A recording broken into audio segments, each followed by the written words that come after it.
যে আল্লাহ রাসূল সাল্লাল্লাহু আলাইহি ওয়াসাল্লাম একটা ফর্মুলা দিলা যে একজন মানুষের দাঁড়াইয়া না পড়তে পারলে তাই বইয়া পড়তা, আর বইয়া না পড়তে পারলে তাই তান সাইডও বর দিয়া তাই নমাজ পড়তা।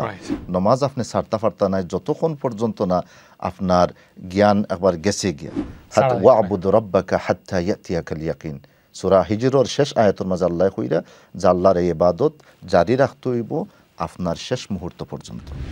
যে আল্লাহ রাসূল সাল্লাল্লাহু আলাইহি ওয়াসাল্লাম কইরা কুম, যে তুমি তাই সাল্লি কাইমান ফাইন লাম তাস্তাতি কাঈদান ফাইন লাম তাস্তাতি আলা জামবিন।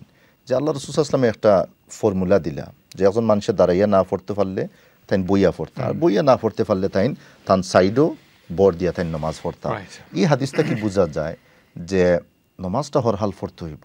নমাজ আপনি ছাড়তে পারতা না যতক্ষণ পর্যন্ত না আপনার জ্ঞান একবার গেছে গিয়া, মানে আপনার কোনো কন্ট্রোল নাই। আপনার ওইতে পারে যে আপনার ইয়ার কারণে, ডিমেনশিয়ার কারণে আপনার কোনো কন্ট্রোল নাই, রাইট রং আপনি বুঝলেন, এটা ভিন্ন অবস্থা।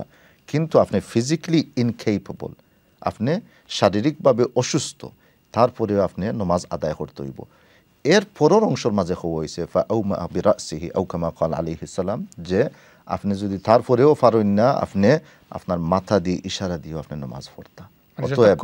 দ্যাটস রাইট, চোখ দিয়েও আপনি ইশারা, ফুকাহায়ে কেরাম অনেক ইমামগুলোর মতে যে আপনি আপনার বডিরে আপনি মুভ করতে পারেন, এরকম তো আসুন না, ব্যাক বাউন্ড, গোর বয়টি, মানে সম্পূর্ণ অপস আমরা কই যে প্যারালাইজড, আপনি চোখ দিয়ে যতক্ষণ পারেন আপনি চেষ্টা করতা। কিন্তু ওয়া'বুদ রাব্বাকা হাত্তা ইয়াতিয়াকাল ইয়াকিন, সূরা হিজরের শেষ আয়াতের মাঝে আল্লাহ কইরা যে আল্লাহর এই ইবাদত জারি রাখতে হইব আপনার শেষ মুহূর্ত পর্যন্ত। খালি মহিলাদের বিষয়ে কিছু এক্সেপশন আছে, এটা তো ভিন্ন। যদি তাই মাসিক অসুস্থতা থাকে তান তো রুখসত আছে, আর তাই এই সময় নমাজ না পড়লেও সওয়াব পাইবা যদি নমাজি মহিলা হন। জি ঠিক আছে, ইনশাআল্লাহ। আশা করি আপনি আপনার প্রশ্নের উত্তর পাইলেছেন। অসংখ্য ধন্যবাদ।